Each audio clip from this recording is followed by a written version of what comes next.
Hello everyone, how you going and welcome back to nevertellmetheodds. Now just put away the calculators, we don't need them. You know, like it says, nevertellmetheodds, so we just don't ever need to bother calculating it. Even if you could, you just shouldn't. So anyway, let's jump straight into it, shall we? So then starting right off with, I took a time lapse of my flight and caught the plane getting struck by lightning. Oh, well this is actually quite close to my heart. Mine wasn't nearly this foggy. I mean, I guess it does make sense why it's so kind of cloudy, because you were literally in the cloud if that's going to be happening. But man, that just looks scary, because even though planes have been designed to be able to take it, and it kind of happens a lot more than people might well really hope, at the same time, you know, it is definitely freaky, especially when you get to relive the moment through a time lapse, because hey, like I said, this kind of thing is very close to my heart. I have a very similar time lapse from virtually the same angle with the wing and everything of the sunrise, but not a lightning strike. That is just completely two different things. But no, I just have so many questions. What camera were you using? Was it a GoPro? Was it a phone? What was it? If you were using a real camera, what kind of shutter speed? Because, you know, lightning's pretty quick, and so to be able to capture it, I mean, I guess even though the lightning strike is pretty fast, at the same time, the actual kind of residual light from the lightning does hang around for a little bit longer, but still, just the entire thing, the fact that you haven't had any rolling shutter, oh geez, like that's a pretty impressive photograph if nothing else. I mean, in saying that, maybe they were doing a viral video, but if they were actually taking photos at every second or whatever it may be, I mean, that is the question. What kind of interval were they shooting? Because, you know, if you had like a 5-second, not that you'd put it on for a plane, but if you had a 5-second interval, then the amount of time that the camera isn't doing anything and the amount of time I guess the lightning could have struck and you wouldn't have captured it, it's just incredible. And so yeah, what can I say? This is definitely the kind of photo that I come on to Never Tell Me the Odds for, because who is able to capture a photograph that kind of clear, especially of lightning striking a plane? I mean, in saying that, I would also love to see the time lapse, because you suddenly just have this massive flash of light, and I can only imagine that there would have probably been a little bit of sound alongside it. And also the thing is, you just wouldn't want to stop the time lapse, because then you're just going to ruin it. You know, you want to try and get the entire flight, but at the same time, you would just so want to try and see if you capture that moment, or even just what it looked like. So for the rest of the flight, or for the rest of the time lapse, you'd be just going, please did I capture that? Because that is definitely Never Tell Me the Odds kind of post. You know, it's for nothing else, it definitely just gives me a cool time lapse, but it also just gets me a decent post. And so my curiosity is definitely being piqued, because I just want to see what a time lapse with a lightning striking a plane in the middle of it looks like. I mean, I certainly want to know what kind of airports as well, so I can avoid this route, because, well, I feel as though lightning striking a plane probably isn't the best for it, even though it's fine for it. But other than that, I just appreciate this photo, because it is definitely a Never Tell Me the Odds kind of post. The ball doing this and continuing the play. Oh, is this from the Olympics or the Euros? Or it looks like even Russian. What the hell are we going to have? Oh, I hit the corner post. Whoa, what kind of spin, and how wet is that ground? I mean, maybe it's because of the paint. Wow.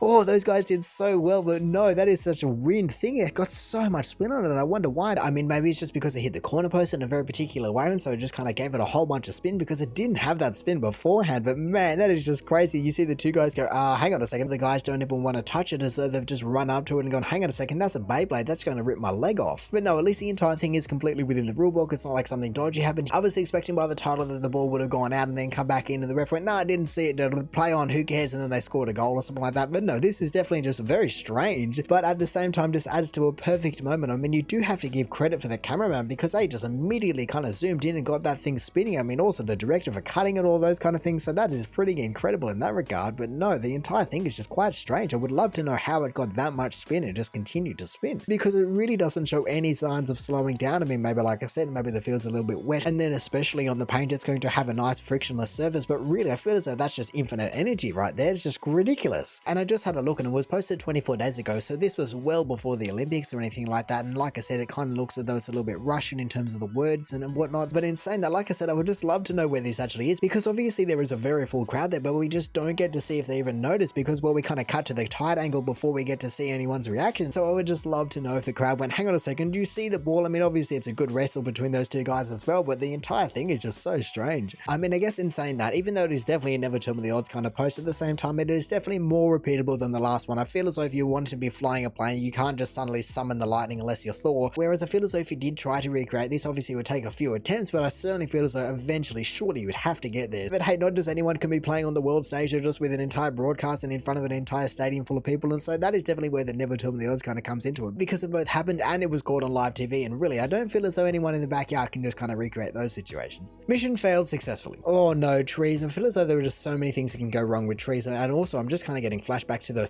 demolition failed successfully. But oh wow, did they just kind of just transplant a tree from one spot to the other?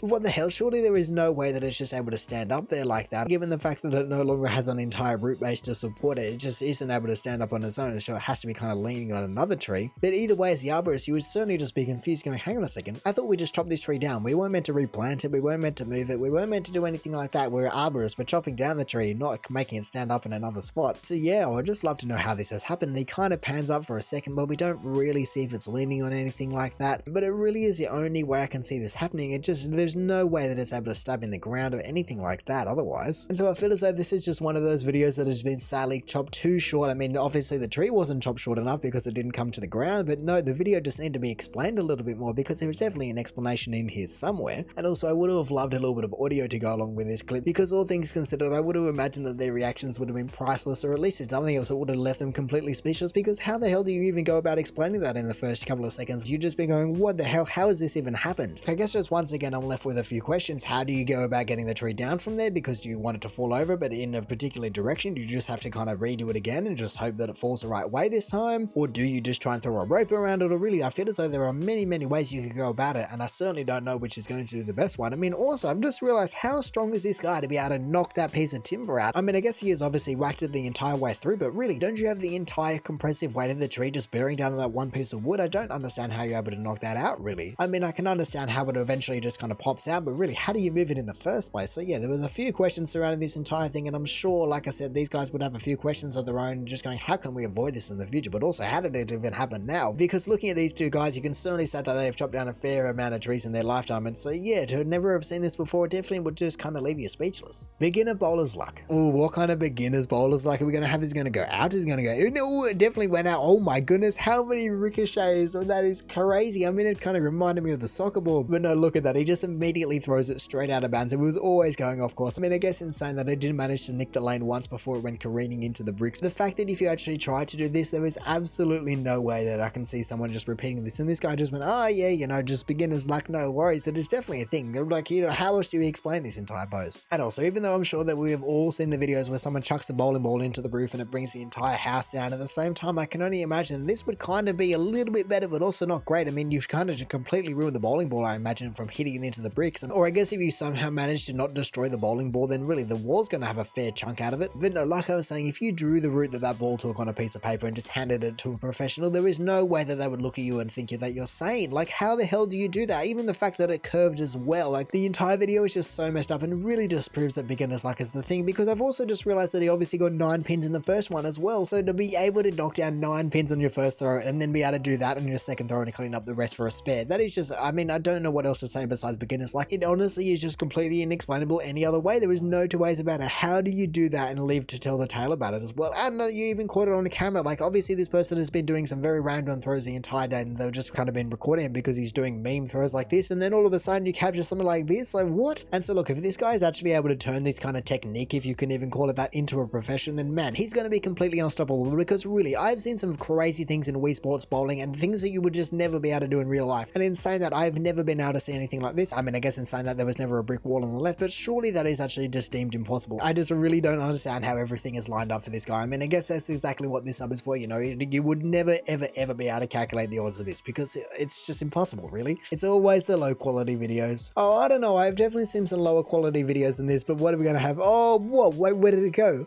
Oh, no, wait, what is that? Is that some kind of drain? What the hell did that dog knock it into? It also just didn't realize. I mean, it's pretty incredible. If a human actually felt that, they go, oh, I actually felt it on my arm, but the dog just didn't see where it went, so goes straight into sniffer mode. The thing I'm just not understanding about this entire video is, why did they pan over to the other dog? Are they also just trying to show how completely bewildered this dog is? I mean, it wouldn't have been able to see it go into the little hole, and so I don't really understand what the entire kind of cutaway is there about, but no, it is definitely a funny face, or at least a funny stance that it's making. It just kind of stands there as a statue. And I guess if nothing else, it is certainly not helping out trying to find this ball that the other dog is so keen on. But no, look, even though you could say, oh, the poor dog wasn't able to get the ball, it's just going to be searching for it, really, that's just a perfect kind of game for it to be able to play for the next 2 hours or so. I don't know if that ball is going to roll back, if it's just gone forever, but either way, the dog can certainly just kill a couple of hours just trying to look for the ball before it eventually just finds another one and goes, ah, this one's better anyway. I mean, I don't really know what kind of ball that is, because when they originally hold it up, it doesn't even look as though it's round. I mean, maybe it's just a little bit scuffed up or something like that, but really, I don't understand. Is it meant to be kind of a wacky bouncing ball? I mean, that would definitely explain why this person is filming, because I don't really know any other reason why you'd be filming your dog when you're just kind of throwing a ball to it. I mean, maybe every dog is just cute and so you just want to be filming your dog. That's definitely another reason. That's fair enough, but at the same time, it just seems kind of a little bit weird. And so even though sadly, I guess like the title said, it is always a low quality videos, at the same time, it does certainly look as though there's some kind of dimples on that ball, and I don't really know what's going on here. But at least if we do give a little bit of credit to the dog, if it is actually just a non-spherical ball, then it certainly makes sense why they just weren't able to catch and just kind of floundered all over the place. So look, we could all love to have a few more pixels just to see exactly what is going on in this post, but really, I'm just content with what they got because you can certainly follow the ball even if the dog couldn't. Definitely just see that it's never tell me the odds hole-in-one post, isn't it? Self-disposing trash. Oh, now hang on a second, I've definitely seen this video before. I don't know if it's been on this sub before or another sub or what, but no, it is pretty crazy, the timing of that wind. I mean, I guess it kind of makes sense when you think about it, because if we could actually see the wind, you would be able to see it track across the screen, probably at that perfect rate, just be able to do that. I mean, it definitely looks weird considering none of the other lids move and it just manages to get the hole-in-one like the last post. But unlike some of the other ones we've seen, you can definitely kind of connect the dots and understand at least how it happened. But hey, look, regardless of the fact that the paper actually flew into the bin, really the entire thing is just escalated by the fact that someone even either saw it or just managed to see it on the security footage or whatever it is. And even like I said with the last one, really I feel as though all of these videos and posts just come under the umbrella of if a tree falls in the woods and no one's around, it doesn't even make a sound. Really, there were just so many things that must happen every single day. It is never captured on security cameras, on someone's phone, no one's eyes see it, so really just completely, it basically doesn't exist, but it just must happen so often. So look, as spooky as a video like this might be, really I feel as though this kind of thing probably happens a lot more than people expect it to, or even just even know about, because well, it can't not. There is so much wind, there are so many random things in the world, and I mean, I guess it is entropy to some extent, but at the same time, these things just kind of seem to live by if it can, it will. Soldier survives 15,000 foot fall as parachute fails to open correctly in US. Wow, if the title of this post alone wasn't enough, that is just insane. How do you even do that? I mean, I guess you don't really choose to, but still, I just don't understand how this would happen in terms of being able to survive this. I mean, I guess in saying that, I can only imagine that you would be quite injured by the entire thing, but to survive what's that, like a 5-kilometer fall? That's just ridiculous. I mean, I guess it's from skydiving, parachuting altitude, so it doesn't really make any difference over about, what, 100 or 200 meters, but to come crashing through someone's roof like that and just leaving a hole, that is just insane. That looks like Superman just got launched through that building. I mean, I can only imagine that this guy wishes he was Superman because then he wouldn't be in this predicament, but no, just look at that hole that he left, and really you would have been smashing through the tiles, then the insulation and the rafters and the roof and then the ceiling as well. And of course that is exactly what actually broke his fall, but at the same time, like, the entire situation is just gonna hurt. I mean, I know that might sound a little bit obvious and it clearly is, but still, just the entire situation is crazy. You can certainly tell that we are stepping up in the ranks and never tell me the odds, you know, from starting out with a post of someone just in a plane. I mean, I guess it did get struck by lightning, but regardless of that point, that guy was actually in the plane, and then this guy obviously had to jump out of a plane of some regard and then just did never manage to open his first and secondary chute, I can imagine. And so look, this is definitely a never tell me the odds kind of post. This is just a story that this guy or these people that kind of rescued them are just going to be able to tell for the rest of their life. I mean, insane that I hope the guy is actually alright, and even though he kind of said survive, that he, you know, actually gets to live his life, because there was just no two ways about it. That is just an absolutely insane situation, and odds and, you know, everything kind of coming together. This guy has definitely had a lot of things lined up perfectly for him. Really, I would venture to say even more than the bowling ball guy did. And also, I hope that anyone that was actually living in that house was alright and they didn't get hit with any tiles. I mean, obviously you'd be feeling pretty lucky compared to that guy, but at the same time, you know, an injury is an injury. But actually, you probably wouldn't even feel anything hitting you, because the amount of adrenaline that would be going through your body if someone from the military comes crashing through your ceiling would just be insane, let alone the actual guy that crashed through the ceiling. And so yeah, this entire thing is just 1 in a million, 1 in a billion. And so in saying that, I'm actually a little bit worried about what the top of the month could be, because to beat this, I don't know how you do that. But speaking of, now finally for the top of the month, for Never Tell Me the Odds, we have a Japanese soccer player nutmegged 4 players to score a goal. Alright, is this going to be the Olympics? What are we going to get? I just want to see some perfect alignment. Where is it going to happen? Oh, 1, 2, 3. Oh, wait. Oh, and the goalie, it looks as though he even got his foot to it, but he didn't.